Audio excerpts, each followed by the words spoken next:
మనకి స్తోత్రంలో అందరికీ వందనాలు. ఈరోజు లూకా సువార్త 13వ అధ్యాయం ధ్యానించుకున్నాము. పిలాతు గలిలయులైన కొందరి రక్తము వారి బలులతో కలిపి ఉండెను.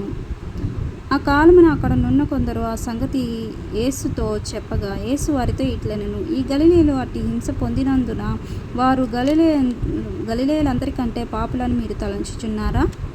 కారని మీతో చెప్పుచున్నాను. మీరు మారుమనసు పొందని ఎడల మీరందరూ అలాగే నశించురు. మరియు సిలోయములోని గోపురంలో పడి చచ్చిన 18 మంది యెరూషలేములో కాపురమున్న వారి కంటే అపరాధులని తలంచుచున్నారా? కారని మీతో చెప్పుచున్నాను. మీరు మారుమనసు పొందని ఎడల మీరందరూ అలాగే నశించురు అని దేవుడు మాట్లాడుచున్నాడు. కాబట్టి మరియు ఆయన వారితో ఈ ఉపమానము చెప్పిన, ఒక మనుష్యుని ద్రాక్ష తోటలో అంజూరపు చెట్టు నాటబడి ఉండెను. అతడు దాని పండ్లు వెదక వచ్చినప్పుడు ఏమీ దొరకలేదు. కనుక అతడు, ఇదిగో 3 ఏండ్ల నుండి నేను ఈ అంజూరపు చెట్టును పండ్లు వెదక వచ్చుచున్నాను, కానీ ఏమీ దొరకలేదు. దీన్ని నరికివేయమని, దీనివలన ఈ భూమి ఎలా వ్యర్థమైపోవాలని ద్రాక్ష తోటమాలి చెప్పెను. అయితే వాడు, అయ్యా, నేను దాని చుట్టూ త్రవ్వి ఎరువు వేయమట్టుకును ఈ సంవత్సరము కూడా ఉండనిమ్ము. అది ఫలించితే సరి, లేని ఎడల నరికించి వేయమని అతనితో చెప్పెను. కాబట్టి ఇక్కడ ద్రాక్ష ఫలాలు ఇవ్వలేదని ద్రాక్ష చెట్టుని నరికివేయాలి అని ఆలోచించాడు తోటమాలి. కాబట్టి ఇది మన ఆత్మీయంగా తీసుకుంటే, మనము ఈ లోకానుసారంగా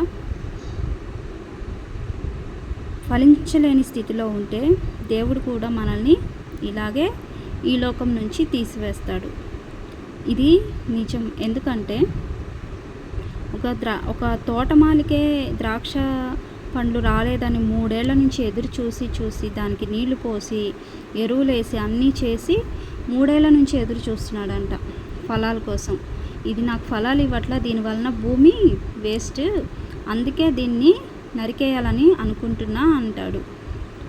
మనం కూడా ఈ లోకానుసారంగా ఫలించలేని స్థితిలో ఉంటే దేవుడు చూస్తాడు.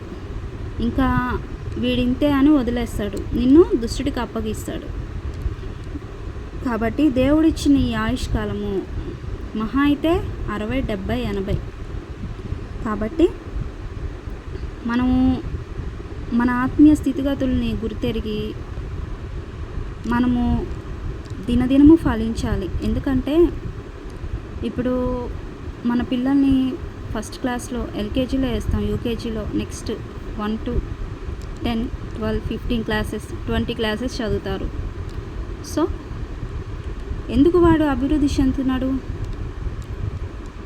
ఎందుకంటే ఒక మంచి జాబ్ తెచ్చుకోవాలి, మంచిగా సెటిల్ అవ్వాలి, లైఫ్ బాగుండాలి, తల్లిదండ్రులు చూసుకోవాలి, అంతే. కాబట్టి ఈ లోకానుసారంగా నీకు ఇన్ని ఆలోచనలు కలిగి ఉంటే, మనల్ని ఆయన పోలికలోకి సృష్టించి మన కోసము ఆయన ప్రాణమును పెట్టి ఆయన రక్తాన్ని చిందించి మనము దేవుని కోసము మన ఆయుష్కాలం అంతా ఏం చేస్తున్నాము? ఒక ఆత్మనన్నా ఆయన మార్గంలోకి నడిపించగలుగుతున్నామా? కాబట్టి తోటమాలికి ఒక ద్రాక్ష చెట్టు ఫలాలు ఇవ్వలేదని 3 సంవత్సరాల నుంచి దాన్ని నరికివేయాలి అని ఆలోచిస్తుంటే, దేవుడు నీకు 30, 40, 50 సంవత్సరాల ఆయుష్కాలం ఇచ్చి ఆయన కొరకు కనీసం ఒక చిన్న పరిచర్య కూడా చేయలేని స్థితిలో ఉంటుంటే దేవుడు ఇంకా నిన్ను ఎలా ప్రేమిస్తాడు? నువ్వు ఎలాంటి పరిస్థితుల్లో ఉన్నా, నీకు ఏది కావాలన్నా ప్రతి ఒక్కటి ఆయన నీకు ఏర్పరుస్తున్నాడు, ప్రతి ఒక్కటి సహాయం చేస్తున్నాడు. కానీ నువ్వు దేవునికి ఏమిస్తున్నావు? ఆయన నీ నుంచి ఏం కోరుకోవట్లేదు. నువ్వు ఒక మంచి మార్గంలో నడవాలని, ఆయన రక్షణ మార్గంలోకి నడవాలని, నీవు ఈ లోకంలో బ్రతికే ఈ తాత్కాలికమైన ఈ ఆయుష్కాలమును బట్టి పరలోకంలో నీ యొక్క స్థానం అనేది నిర్ణయించబడుతుంది. కాబట్టి ప్రతి ఒక్కరూ ఆలోచించండి. ఎందుకంటే ఈ లోకం మనకి శాశ్వతం కాదు. మనం ఒకానొక రోజు చనిపోవాల్సిందే. మనము దేవుని రాజ్యం కొరకు కేవలము ఆయన కొరకు కనిపెట్టుకొని ఉండాలి. మనం బ్రతకాలి ఈ లోకంలో. మనం బ్రతకాలంటే ఏదో ఒక చిన్న ఉద్యోగం కావాలి. కాబట్టి అదే జీవితం కాదు. ఆయనకంటూ ఒక సమయాన్ని కేటాయించుకోవాలి. సమయంలో ప్రతిరోజు 2.5 గంటలు దశమ భాగం ఇవ్వాలి. కాబట్టి ఆయన నీతి క్రియలు జరిగించుకుంటూ ఆయనలో ప్రతిరోజు ఫలించాలి. మనము ఫలింపని కొమ్మ నరకబడి అగ్నిలో వేయబడిన వాక్యం ఉంది కదండి. కాబట్టి మనము ఫలించలేని స్థితిలో ఉండి మన బిడ్డల్ని ప్రేమించుకుంటూ మనం ప్రేమించుకుంటూ ఈ లోకానుసారంగా ఉంటే ఆయన రాజ్యంలో మనకు చోటు ఉండదు. మారు మనసు పొందుకున్నాంలే, బాప్తీసం తీసుకున్నాము, ఇంకేం లేదు, ఇంకా మన ఇష్టం వచ్చినట్లు ఉండాలి అనుకునే వాళ్ళు ఒక్కసారి గమనించండి. ఎందుకంటే బాప్తీసం తీసుకొని మన ఇష్టమైన జీవితాన్ని జీవించకూడదు. ఇంకా మన జీవితం ఆయనకి అంకితం చేయాలి. ఎందుకంటే బాప్తీసం తీసుకున్నాక నెక్స్ట్ స్టెప్ ఏంటి? కాబట్టి కృపావరాలు అనేవి ఉంటాయి. బాప్తీసం తర్వాత పరిశుద్ధాత్మ. కాబట్టి ప్రతి ఒక్కరు పరిశుద్ధాత్మను పొందుకోవాలి. ఆత్మ లేని వారు ఆయన వారు కాదు. కాబట్టి పరిశుద్ధాత్మతో మనం నిత్యము మండించబడాలి. నిత్యము మనము మోకాళ్ళ ప్రార్థనలో ఉండాలి. అప్పుడు ఆయన మనతో మాట్లాడతారు. కాబట్టి మనం ఏం చేయాలో మనం అన్ని విషయాల్లో మనం జ్ఞానం కలిగి ఉంటాము. కాబట్టి మన ఆత్మదేవుడే మనల్ని నడిపిస్తాడు. కాబట్టి అటువంటి పరిశుద్ధాత్మని మనం బాప్తీసం పొందుకున్న వెంటనే పొందుకోవాలి ప్రతి ఒక్కరు కూడా. కాబట్టి ఆత్మ మన శరీర ఇచ్చల్ని జయిస్తుంది. ఆత్మ ఈ లోకానుసారంగా ఉండకుండా మనల్ని ఒక పరిశుద్ధమైన మార్గంలో నడిపిస్తుంది. అటువంటి పరిశుద్ధాత్మను ప్రతి ఒక్కరు పొందుకోవాలి. బాప్తీసం తీసుకున్న ప్రతి ఒక్కరూ పరిశుద్ధాత్మను ఖచ్చితంగా పొందుకోవాలి. ఎందుకంటే పరిశుద్ధాత్మ అంటే ఆయన మనలో ఉంటాడు. నిత్యము అన్య భాషలతో మనము మాట్లాడాలి. కాబట్టి ఆత్మే రేపు మన దేవుడు ఈ లోకానికి వచ్చినప్పుడు పరిశుద్ధులందరూ ఆయనతో ఎత్తబడతారు. కాబట్టి ఆత్మ అనేది మనలో ఉంటే ఆయనతో పాటు మనం కూడా ఎత్తబడతాం. ఆత్మ లేకపోతే మనం ఆయనతో పాటు ఎత్తబడలేము. కాబట్టి ఈ లోకానుసారంగా కాకుండా పరసంబంధమైన వాటిని ఎదిగే వారంగా మనం ఉండాలి. నెక్స్ట్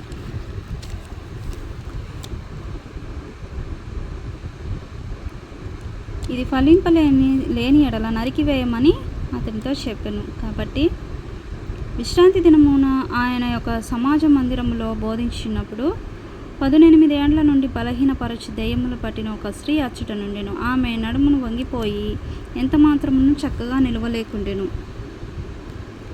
యేసు ఆమెను చూచి రమ్మని పిలిచి, అమ్మ, నీ బలహీనత అండియు విడుదల పొంది ఉన్నావని ఆమెతో చెప్పాను. కాబట్టి ఆమె మీద చేతులుంచగానే ఆమె చక్కగా నిలవబడి దేవుని మహిమపరిచెను. వంగిపోయిన ఆమె మీద చేతులు ఉంచగానే చక్కగా నిలవబడి ఆయన మహిమపరిచిందంట. కాబట్టి యేసు విశ్రాంతి దినమున స్వస్థపరిచినందున జనసమూహం అందరూ అధికారి సమాజ మందిరపు అధికారి కోపముతో మండిపడి జనసమూహమును చూచి పనిచేయదగిన 6 దినములు కలవు గనుక ఆ దినములలో వచ్చి స్వస్థత పొందుడని విశ్రాంతి దినమందు రావద్దని చెప్పాడంట. ఎవరు? అక్కడ అధికారి. కాబట్టి అందుకు దేవుడేమన్నాడు? ప్రభు, వేషధారులారా, మీలో ప్రతివాడు విశ్రాంతి దినమున తన యొద్దనైనున్న గాడి యొద్ద నుండి విప్పి తోలుకొని పోయి నీళ్లు పెట్టును కదా.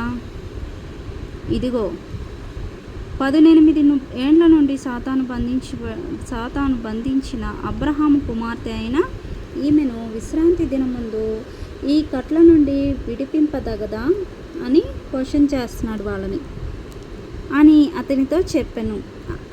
ఆయన ఈ మాటలు చెప్పినప్పుడు ఆయన ఎదిరించిన వారందరూ సిగ్గుపడ్డారంట. అయితే జనసమూహం అంతయు ఆయన చేసిన ఘనకార్యములన్నింటినీ చూచి సంతోషించారంట. ఏం చేశారు? సంతోషించారు. ఆయన దేవుని రాజ్యము దేనిని పోలి ఉన్నది? దేనితో దాన్ని పోలుస్తును?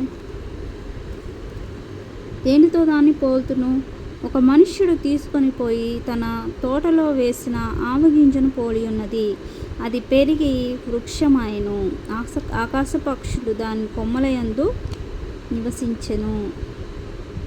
మరలా ఆయన దేవుని రాజ్యము దేనితో పోల్తును? ఒక స్త్రీ తీసుకొని అంతయు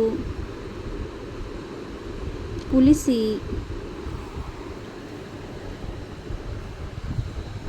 పొంగు వరకు 3 కుంచములు పిండిలో దాన్ని పెట్టిన పుల్లని పిండిని పోలియున్నదని చెప్పెను.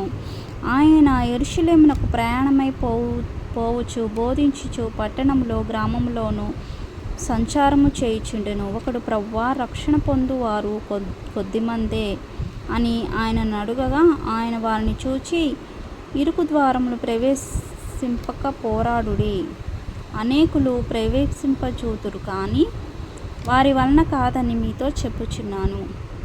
ఇంటి యజమానుడు లేచి తలుపు వేసిన తరువాత మీరు వెలుపల నిలిచి తలుపులు తట్టి, అయ్యా, మాకు తలుపులు తీయమని చెప్పి ఆరంభించినప్పుడు ఆయన మీరెక్కడి వారో మిమ్మును ఎరుగునని ఉత్తరము మీతో చెప్పెను.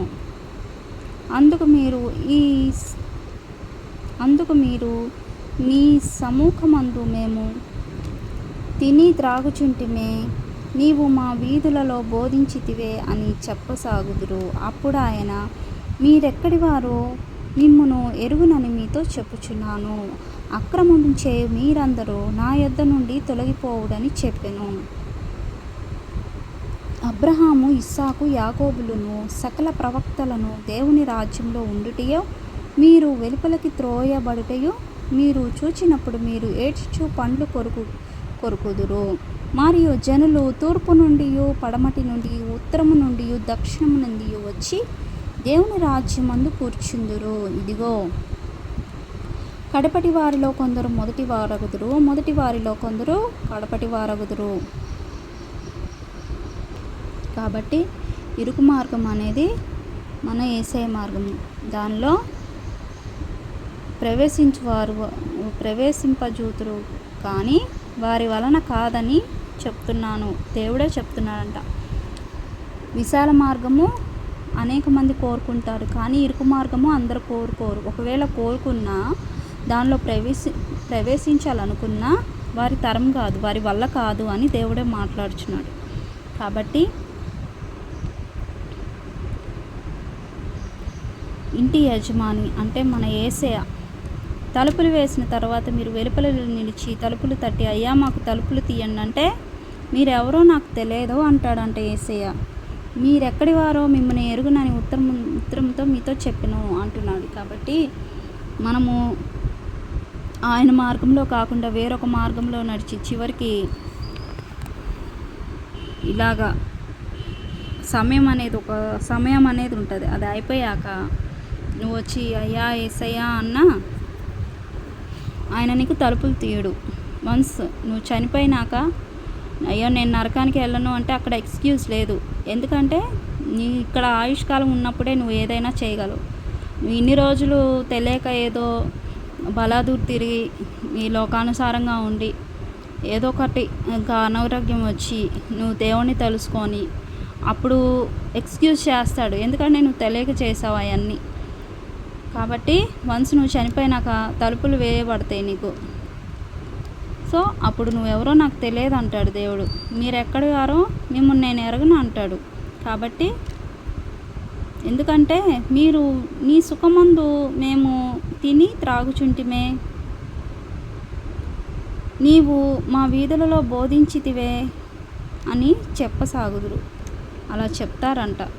అప్పుడు ఆయన, మీరెక్కడి వారో మిమ్మల్ని నేను ఎరగను అంటాడంట. ఎందుకంటే అక్రమం చేయు మీరందరూ నా యొద్ద నుండి వెళ్ళిపోండి అంటాడు. అక్రమంగా జీవించేవాళ్ళు ఈ లోకంలో అంటే అక్రమము అంటే ఒక క్రమమైన జీవితం అనేది ఉండదు. వాళ్ళు ఎక్కడ చూసినా అక్రమంగా జీవిస్తారు ఇలాంటి వాళ్ళు. కాబట్టి మీరెరగను, నా నుంచి వెళ్ళిపోండి అని దేవుడు మాట్లాడతాడు.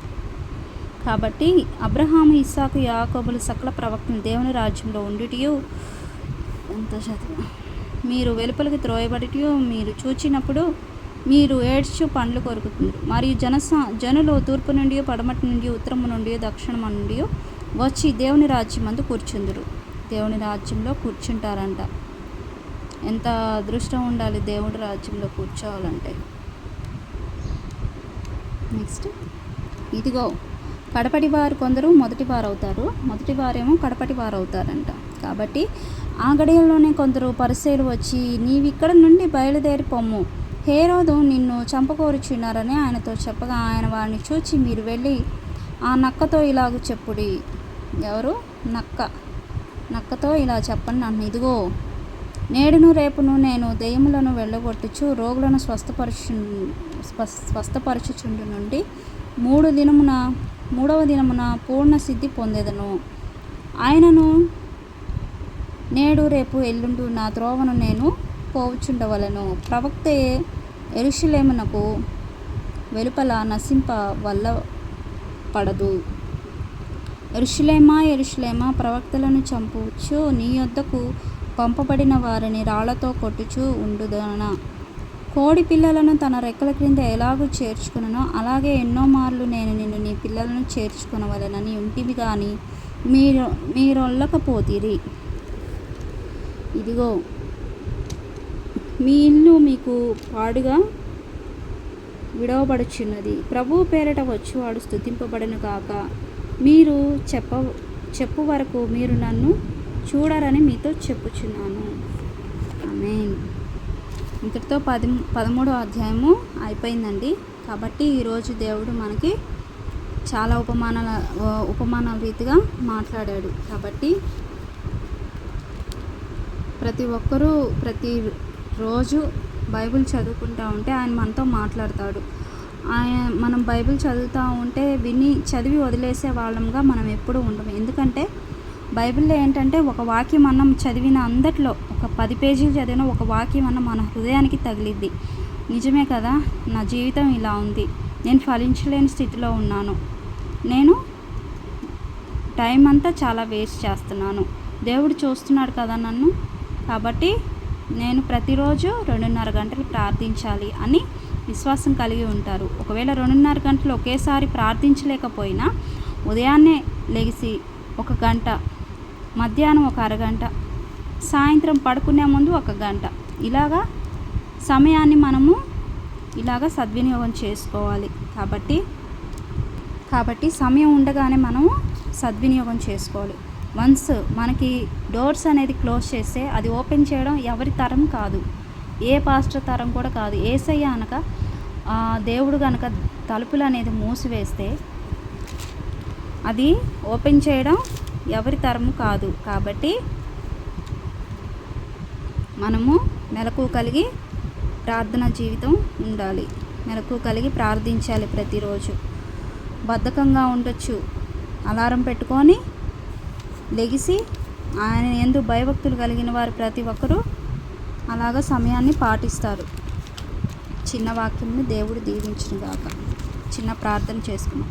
పరిశుద్ధుడా, ప్రేమ కలిగిన దేవా, ఈరోజు మీరు మాకు ఇచ్చిన వాక్యమును బట్టి స్తోత్రములు తండ్రి. దేవా, దయచేసి నాయన ఇప్పుడు వరకు నాయన అయ్యా అన్ని విషయాల్లో మీరు తోడుండి సహాయం చేసిన విధానం బట్టి స్తోత్రములు తండ్రి. ఎవరెవరైతే వాక్యాలు వినుచున్నారో గ్రహింపును దయచేయండి, జ్ఞానమును దయచేయండి, వివేచన దయచేయండి. నీ వాక్యాలు నా తండ్రి ఎంతో జీవింపజేసేవి ప్రవ్వా, కృంగిన వారిని లేవనెత్తే వాక్యాలు ప్రవ్వా. యేసయ్య దయచేసి ప్రవ్వా, కృంగిపోయిన వారిని, బాధల్లో వేదనలో దిగుల్లో ఉన్న వారిని జ్ఞాపకం చేసుకోండి. అలాగే చెడ్డ వ్యసనాల్లో ఉన్నవారిని లేవనెత్తండి తండ్రి. అయా త్రాగుడు వ్యసనాలు తీసివేసే ప్రవ్వా, వారి జీవితాలని నాయన పాడు చేసుకుని ఉండగా నా తండ్రి అయా ప్రతి ఒక్కరిని కాపాడండి ప్రవ్వా. అయా ఈ లోకానికి నువ్వు ఒక పాపి కోసం వచ్చావు కానీ నీతిమంతుల కోసం కాదు తండ్రి. ఎందుకంటే పాపులు నశించిపోవడం నీకు ఇష్టం లేదు ప్రవ్వా. దయచేసి నాయన ప్రతి ఒక్క వాక్యము చదివే ప్రతి ఒక్క వాక్యము నా తండ్రి వినిచుండగా చూచుండగా గ్రహింపును జ్ఞానమును దయచేయండి. ప్రతి ఒక్క హృదయానికి తాకులాగు సహాయం చేయమని దయచేసి ప్రతి బిడ్డ ఫలించే అనుభవంలో ఉండి నాయన నీ కృపావరాలు పొందుకొని నాయన నీ రాజ్యానికి సిద్ధపడులాగా సహాయం చేయమని ప్రార్థిస్తున్నాను తండ్రి. నీవు ఎంతో గొప్ప దేవుడు, ఈ లోకాన్ని సృష్టించి అయా ఈ లోకంలో ఉన్న సమస్తను సృష్టించిన గొప్ప దేవుడు తండ్రి. నీ జ్ఞానము, నీ ఆలోచనలు, నీ తలంపులు ఎంతో ఉన్నతమైనవి ప్రవ్వా. మేము దేనికి పనికిరాము ప్రవ్వా. కేవలం నాయన నీవిచ్చిన ఈ కృపను బట్టి నాయన నిన్ను స్తుతించుకునే కృపలో మమ్మల్ని ఉంచినందుకు స్తోత్రములు తండ్రి. నాతో పాటు ఏకీభవిస్తున్న ప్రతి ఒక్కరిని దీవించండి, ఆశీర్వదించండి. నీ గొప్ప కార్యాలతో, నీ గొప్ప మేలులతో ప్రతి ఒక్కరి జీవితంలో నాయన జరిగించమని, ప్రతి ఒక్కరిని బలపరచమని, నీ కార్యాన్ని బట్టి నాయన మా ఆత్మీయ జీవితం బలపడేట కృప దయచేయమని నజరేయుడైన యేసుక్రీస్తు నామములో బ్రతిమాలుకొనుచున్నాను తండ్రి. ఆమేన్. Praise Lord. అందరికీ వందనాలు. ఆమేన్.